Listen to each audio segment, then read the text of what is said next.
ನಾನು ಸನ್ಮಾನ್ಯ doctor G Parameshwar ಅವ್ರಿಗೆ ಹೇಳ್ತಾ ಇದ್ದೀನಿ, ದಯಮಾಡಿ ನಿಮಗೆ ಆ ಗೃಹ ಇಲಾಖೆಯನ್ನು ಸಮರ್ಥವಾಗಿ ನಿಭಾಯಿಸುವಂಥ ಯೋಗ್ಯತೆ ನೈತಿಕತೆ ಇಲ್ಲ ಅಂತಂದರೆ ದಯಮಾಡಿ ರಾಜೀನಾಮೆ ಕೊಟ್ಟು ನೀವು ಮನೆಗೆ ಸೇರಿಕೊಂಡು ಮತ್ತೊಬ್ಬರಿಗೆ ಯಾರಿಗಾದ್ರೂ ಯೋಗ್ಯತೆ ಇರೋರಿಗೆ ಅವಕಾಶವನ್ನು ಮಾಡಿಕೊಡಿ ಅಂತ ಹೇಳೋದಕ್ಕೆ ನಾನು ಬಯಸ್ತಾ ಇದ್ದೀನಿ. ಇವರು ಅದನ್ನು ಲೂಟಿ ಮಾಡೋಕ್ಕೋಸ್ಕರ ಒಂದು ಪ್ಲ್ಯಾಟ್ಫಾರ್ಮ್ ಅಂತ ನಾನು ಹೇಳೋದಕ್ಕೆ ಬಯಸ್ತೀನಿ. ಯಾತಕ್ಕಂತ ಹೇಳಿದ್ರೆ ಇವತ್ತು ನಿಮ್ಮ 3,000 ಯುವನಿಧಿ ಎಷ್ಟು ಜನಕ್ಕೆ ತಲುಪ್ತಾ ಇದೆ ಸರ್? ಇಲ್ಲಿವರೆಗೂ ಕೂಡ ಪೊಲೀಸ್ ಕಾನ್ಸ್ಟೇಬಲ್ ರೆಕ್ರೂಟ್ಮೆಂಟ್ ಮಾಡಲಿಲ್ಲ, PSI ರೆಕ್ರೂಟ್ಮೆಂಟ್ ಮಾಡಲಿಲ್ಲ. ಯುವಕರು ದೇಶದ ಬೆನ್ನೆಲುಬು ಅಂತ ರಾಜಕಾರಣಿಗಳ ಭಾಷಣದಲ್ಲಿ ಬಳಸ್ತಾ ಇದ್ದಾರೆ. ಯುವಕರೆಂದರೆ ನವರಾಷ್ಟ್ರ ನಿರ್ಮಾಣದ ಶಕ್ತಿ ಅಂತ ಹೇಳ್ತಾ ಇದ್ದಾರೆ. ಆದರೆ ಇವಾಗ ಏನು ಗ್ಯಾರಂಟಿ ಸರ್ಕಾರಗಳಿಗೆ 5 ಗ್ಯಾರಂಟಿಗಳನ್ನು ಕೊಟ್ಟಿದ್ದಾರಲ್ಲ, ಅದೇ ಥರ ಯುವಕರಿಗೂ ಗ್ಯಾರಂಟಿಗಳನ್ನು ಕೊಟ್ಟಿದ್ದೀವಿ ಅಂತ ಹೇಳ್ತಾ ಇದ್ದಾರೆ. ಇವಾಗ ಡಿಗ್ರಿ ಆದ್ರಿಗೆ 3,000 ರೂಪಾಯಿ, ಡಿಪ್ಲೊಮಾ ಆದ್ರಿಗೆ, ಟೆಕ್ನಿಕಲ್ ಆದ್ರಿಗೆ 1,500 ರೂಪಾಯಿ ಅಂತ ಹೇಳ್ತಾ ಇದ್ದಾರೆ. ಸೊ ಅದ್ರ ಬಗ್ಗೆ ಹೇಳೋದಾದ್ರೆ ನೋಡಿ ಸರ್, ಇವತ್ತು ಇವ್ರು ಏನು ಗ್ಯಾರಂಟಿ ಯೋಜನೆ ಏನು ತಂದಿದ್ದಾರೆ, ಇದು ಈ ರಾಜ್ಯದ ಜನತೆಯ ಹಿತರಕ್ಷಣೆಗೋಸ್ಕರ ತಂದಿರತಕ್ಕಂಥ ಗ್ಯಾರಂಟಿ ಯೋಜನೆಗಳು ಅಲ್ಲ. ಅದು ಇವರು ಅದನ್ನು ಲೂಟಿ ಮಾಡೋಕ್ಕೋಸ್ಕರ ಒಂದು ಪ್ಲ್ಯಾಟ್ಫಾರ್ಮ್ ಅಂತ ನಾನು ಹೇಳೋದಕ್ಕೆ ಬಯಸ್ತೀನಿ. ಯಾತಕ್ಕಂತ ಹೇಳಿದ್ರೆ ಇವತ್ತು ನಿಮ್ಮ 3,000 ಯುವನಿಧಿ ಎಷ್ಟು ಜನಕ್ಕೆ ತಲುಪ್ತಾ ಇದೆ ಸರ್?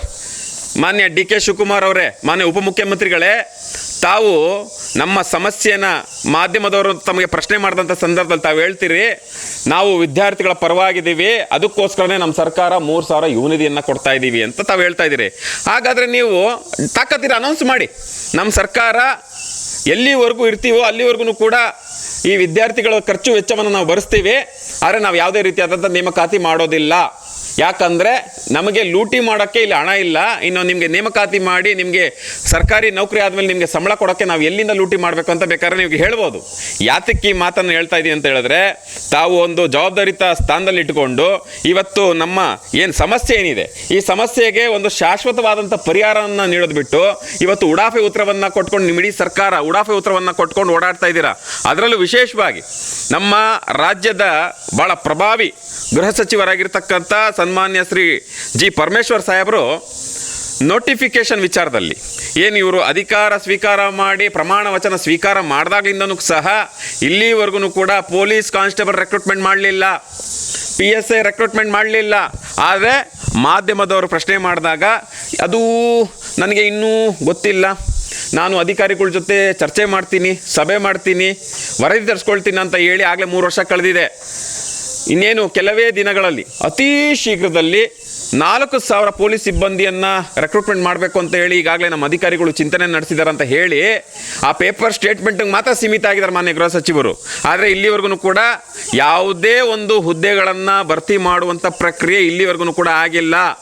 ನಾನು ಸನ್ಮಾನ್ಯ ಡಾಕ್ಟರ್ ಜಿ ಪರಮೇಶ್ವರ್ ಅವ್ರಿಗೆ ಹೇಳ್ತಾ ಇದ್ದೀನಿ, ದಯಮಾಡಿ ನಿಮಗೆ ಆ ಗೃಹ ಇಲಾಖೆಯನ್ನು ಸಮರ್ಥವಾಗಿ ನಿಭಾಯಿಸುವಂಥ ಯೋಗ್ಯತೆ ನೈತಿಕತೆ ಇಲ್ಲ ಅಂತಂದರೆ ದಯಮಾಡಿ ರಾಜೀನಾಮೆ ಕೊಟ್ಟು ನೀವು ಮನೆಗೆ ಸೇರಿಕೊಂಡು ಮತ್ತೊಬ್ಬರಿಗೆ ಯಾರಿಗಾದ್ರೂ ಯೋಗ್ಯತೆ ಇರೋರಿಗೆ ಅವಕಾಶವನ್ನು ಮಾಡಿಕೊಡಿ ಅಂತ ಹೇಳೋದಕ್ಕೆ ನಾನು ಬಯಸ್ತಾ ಇದ್ದೀನಿ. ಸರ್, ನೀವು ನೇರವಾಗಿ ಇವಾಗ ಸರ್ಕಾರನ ಆರೋಪ ಮಾಡ್ತಾ ಇದ್ದೀರಾ, ಹೌದಾ? ನೇರವಾಗಿ ಅವ್ರಿಗೆ ಆರೋಪವನ್ನು ಹೊರಿಸ್ತಾ ಇದ್ದೀರಾ. ಸರ್ಕಾರಕ್ಕೆ ನೀವು ಎಷ್ಟು ಸಲ ಮನವಿ ಕೊಟ್ಟಿದ್ರೆ? ನೀವು ಪ್ರತಿಭಟನೆ ಮಾಡೋ ಮುಖಾಂತರ ಮೊದಲು ನೀವು ಸರ್ಕಾರಕ್ಕೆ ಮನವಿ ಕೊಟ್ಟಿದ್ದೀರಾ, ಈ ಥರ ನೀವು ಉದ್ಯೋಗಾವಕಾಶಗಳಿಗೆ ವ್ಯವಮಿತಿ ಹೆಚ್ಚಿಸಿ ಇಲ್ಲ ನಮಗೆ ಉದ್ಯೋಗ ಅವಕಾಶ ಕೊಡ್ರಿ ಅಂತ ಏನಾದರೂ ಮನವಿ ಕೊಟ್ಟಿದ್ದಾರೆ? ಖಂಡಿತವಾಗ್ಲೂ ಸರ್, ಈ ಹೋರಾಟ ನಿನ್ನೆ ಮೊನ್ನೆ ಪ್ರಾರಂಭ ಆಗಿರ್ತಕ್ಕಂಥ ಹೋರಾಟ ಅಲ್ಲ. ಇದು ಸರಿಸುಮಾರು 1.5-2 ವರ್ಷದಿಂದನೂ ಕೂಡ ನಾವು ನಿರಂತರವಾಗಿ ಹೋರಾಟವನ್ನು ಮಾಡಿದ್ದೀವಿ. ಸಚಿವರಿಗೆ ಇವತ್ತು ಸಚಿವ ಸಂಪುಟದಲ್ಲಿ ಯಾರು ಸಚಿವರಿದ್ದಾರೆ, ಖುದ್ದಾಗಿ ಆ ಸಚಿವರಿಗೆ ನಾವು ಭೇಟಿಯಾಗಿ ನಾವು ನಮಗೆ ವಿದ್ಯಾರ್ಥಿ ಸಮೂಹಕ್ಕೆ ಆಗ್ತಾ ಇರ್ತಕ್ಕಂಥ ಅನ್ಯಾಯ ಏನಿದೆ, ನೇಮಕಾತಿ ವಿಳಂಬ ಆಗ್ತಾ ಇರೋದ್ರಿಂದ ಇವತ್ತು ಯಾರು ವಯೋಮಿತಿಯನ್ನು ಕಳ್ಕೊಂಡು ಇವತ್ತು ಇಡೀ ಧಾರವಾಡ ಆಗಿರ್ಬೋದು, ಬಿಜಾಪುರ ಆಗಿರ್ಬೋದು, ಇವತ್ತು ವಿದ್ಯಾರ್ಥಿಗಳು ಆತ್ಮಹತ್ಯೆ ಮಾಡಿಕೊಳ್ಳುವಂಥ ಪ್ರಕ್ರಿಯೆಯನ್ನು ನಡೆಸ್ತಾ ಇದ್ದಾರೆ. ಇವತ್ತು ಅವ್ರ ಕುಟುಂಬಕ್ಕೆ ಯಾರು ಜವಾಬ್ದಾರಿ ಸ್ವಾಮಿ? ನಾನು ಸಚಿವ ಸಂಪುಟದಲ್ಲಿರ್ತಕ್ಕಂಥ ಅನೇಕ ಸಚಿವರನ್ನು ಭೇಟಿಯಾಗಿದ್ದೀವಿ, ಮನವಿ ಕೊಟ್ಟಿದ್ದೀವಿ, ಹಾಗೂ ಅವ್ರಿಗೆ ಕಾಲಿಗೆ ಬಿದ್ದು ಭಿಕ್ಷೆ ರೀತಿಯಲ್ಲಿ ನಾವು ಬೇಡ್ಕೊಂಡಿರ್ತಕ್ಕಂಥ ಒಂದು ಸನ್ನಿವೇಶನೂ ಕೂಡ ಇದೆ.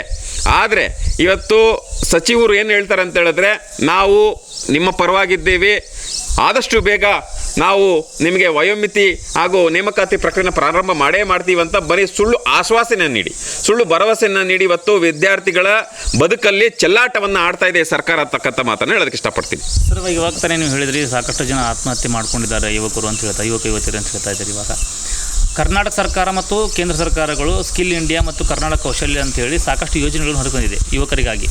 ಅದರಲ್ಲಿ ಉಚಿತ ತರಬೇತಿಗಳನ್ನು ಕೊಟ್ಟು ಅವರಿಗೆ ಆರ್ಥಿಕ ಧನ ಸಹಾಯವನ್ನು ಮಾಡ್ತಾ ಇದೆ. ಅದನ್ನು ಉಪಯೋಗ ಮಾಡ್ಕೋಬೋದಲ್ಲ. ಈಗ ಗೌರ್ಮೆಂಟು ಜಾಬೇ ಬೇಕಂತ ಏನಿದೆ, ಸಿಕ್ಕರೆ ಓಕೆ, ಸಿಗದಿದ್ರೆ ಅಟ್ಲೀಸ್ಟ್ ಪರ್ಯಾಯವಾಗಿ ಏನಾದರೂ ಹುಡುಕ್ಬೋದಲ್ಲ. ನೋಡಿ ಸರ್, ಭಾಳ ಅದ್ಭುತವಾಗಿರೋ ಪ್ರಶ್ನೆ ಕೇಳಿದ್ರಿ. ಈಗ ಜನಪ್ರತಿನಿಧಿ ಅಂತ ಹೇಳ್ಕೊಂಡು ಯಾರು ಇವತ್ತು ವಿಧಾನಸಭೆ ವಿಧಾನ ಪರಿಷತ್ತಲ್ಲಿ ಯಾರು ಕೂತ್ಕೊಂಡಿದ್ದಾರೆ, ಇವರು ಕೂಡ ಸಮಾಜಮುಖಿ ಕೆಲಸ ಮಾಡಿಕೊಂಡೇ ಇವರು ಸಮಾಜಕ್ಕೆ ಒಳ್ಳೇದು ಮಾಡ್ಬೋದಾಗಿತ್ತಲ್ವ. ಇವ್ರಿಗೆ ಯಾಕೆ MLAನೇ ಆಗಬೇಕು, MLCನೇ ಆಗಬೇಕು, ಯಾಕೆ ಮಂತ್ರಿಮಂಡಲದಲ್ಲಿ ಮಂತ್ರಿನೇ ಯಾಕೆ ಆಗಬೇಕು?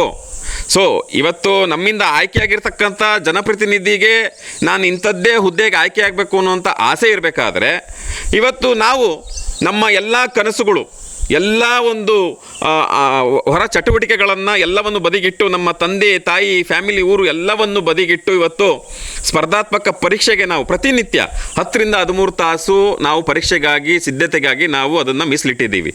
ಯಾತಕ್ಕಂತ ಹೇಳಿದ್ರೆ, ಈ ಸರ್ಕಾರ ಏನು ನೌಕರಿಯಾಗಿ ನಾನು ಅಪಾಯಿಂಟ್ ಆಗಿ ಇವತ್ತು ಜನಸಾಮಾನ್ಯರ ಸೇವೆಯನ್ನು ಮಾಡಬೇಕು, ಪ್ರಾಮಾಣಿಕವಾಗಿರ್ತಕ್ಕಂಥ ಸೇವೆಯನ್ನು ನೀಡಬೇಕು, ಈ ಭ್ರಷ್ಟಾಚಾರ ಪಿಡುಗನ್ನು ಹೊರಹಾಕಿ ಒಂದು ದಕ್ಷ ಅಧಿಕಾರಿಯಾಗಿ ನಾವು ಸೇವೆಯನ್ನು ಸಲ್ಲಿಸಬೇಕು ಅಂತ ಮನಸ್ಥಿತಿಯನ್ನು ಇಟ್ಕೊಂಡು ಇವತ್ತು ಲಕ್ಷಾಂತರ ಅಭ್ಯರ್ಥಿಗಳು ಇವತ್ತು ತಯಾರಿಯನ್ನು ನಡೆಸ್ತಾ ಇದ್ದಾರೆ.